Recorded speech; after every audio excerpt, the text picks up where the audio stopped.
If you have not accomplished a goal, you are not a failure. If you have accomplished a goal, you are not a success. Because accomplishing or not accomplishing a goal is not in your hands in any case. So if you set a goal in your mind and you're able to achieve it, you're able to achieve it because Allah wanted you to have it. If you're not able to achieve it, it's because Allah did not want you to have it. It doesn't mean you are a success or you are a failure. In the entire Quran, there is no concept of success and failure in terms of accomplishing your goals in dunya. That has been made very clear in the Quran. For example, when the Muslims were victorious at the Battle of Badr, just after the battle ended and they found out that they had won, some of the Muslims started to run for the spoils of war. Okay, and there was a bit of a fight that took place at that time and some kind of an argument regarding who will get what. And instantly Allah sent a verse, He sent revelation telling the Muslims that this is not your victory. Don't think that you are a success because you won this battle. This is a victory for Allah. In other words, you were able to win because Allah wanted you to win. Don't start to think for a second that this is you being successful because you have accomplished your goal. When the outcome is not in your hands, then how can you possibly feel happy and feel like a success? You had nothing to do with the outcome. The outcome was entirely in Allah's hands. So this is the first thing that they are being taught, right? The concept of failure and success with regards to accomplishing or not accomplishing a goal does not make any sense. It's not in the Quran. But the second thing that they are being told is that what failure and success do have to do with are the choices that you actually make. So how do you react to a particular outcome? That will determine were you a success or were you a failure. So in other words, what Allah is teaching us is that we are not supposed to identify ourselves with the actual outcome of the goal. We are supposed to identify ourselves with the choices that we make and the decisions that we take. This is why the Muslims were being congratulated when they were coming back from Hudaybiyah. Allah was telling them, yes, you did not achieve your outcome, but your outcome was never in your control anyway. So that doesn't make you a failure. What would have made you a failure is if at Hudaybiyah the Prophet asked you to take a pledge and you ran away. Because that is in your control. That is a choice that you can make. You can run away from the Prophet. You can argue with him. Or when the Prophet simply said, take off your ihrams, we are going back. You could have all stood up and started arguing with the Prophet, fighting with the Prophet. That is a choice that you had. But the fact that you showed such self-restraint, you listened to the Prophet, you obeyed, you had absolute yaqeen in him, that is a decision that you made, and for that Allah was congratulating them. So Allah was saying you all are a success because of the brilliant choice that you made at that moment. The outcome does not define you. The choices and the decisions that you make, that is what defines you. Similarly, at the end of the Battle of Uhud, when the Muslims faced a defeat and they were very down and upset as well and they were depressed, Allah then instantly told them that this is not a time for you to fall into despair. This is a time for you to gain mastery in faith. In other words, they were being told, you are not a failure because you lost at Uhud. That is not what you should be focusing on. The outcome was not in your control. It was not in your hands. This was destined. It was meant to be. But instead, they were being told that what you should focus on is that how did you react during the battle and at the end of the battle? The fact that you chose to run away, the fact that you chose to abandon the Prophet, the fact that you chose to run away from the battlefield, that is what made them a failure on that day, not the fact that they faced defeat. And this is what Allah was teaching them, that don't fall into despair because you lost. The outcome was not in your hands, so just forget about that. But this is a time to gain mastery in faith. You failed because you showed weak iman. You ended up abandoning the Prophet and running from the battlefield because you loved your life more than the life of the Prophet during that time. So yes, you failed in that sense. You failed because you made a wrong choice. And that is what you need to start to improve and build yourself upon now.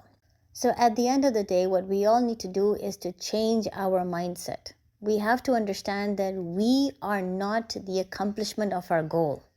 If we attain the goal, that does not mean we are a success. If we do not attain the goal, it does not mean we are a failure, we are worthless, we are useless human beings. Your worth and your value is far more than the outcome of your goal, because the outcome is not in your hands in any case. So your worth cannot have anything to do with the outcome of the goal. Your worth and your value has to do with the choices that you make. So regardless of what you face, how do you behave? How do you react? Do you give up hope? Do you fall into despair? Do you start to question Allah's plan? Do you start to feel like life is just over, so there's no point doing any more worship, there's no point even praying and asking Allah for help? If that's how you react, then yes, you have failed. But if you react in an opposite manner, if you react by saying, okay, this is the outcome, it's not what I wanted, but clearly this is what Allah wanted, and I have to accept Allah's plan, I have to accept Allah's decision, and I have to continue having hope in the mercy of Allah, and I must not give up. I must not stop struggling, I must not fall into despair, and I must not feel that I am a failure, because the outcome of the goal does not define me. That has nothing to do with me. What defines me is the person I am, my personality, my choices, my desire to struggle, my conviction, my determination, my aqidah. This firm belief that I have that Allah is with me, whatever has happened with the will of Allah, there must be some khair in it.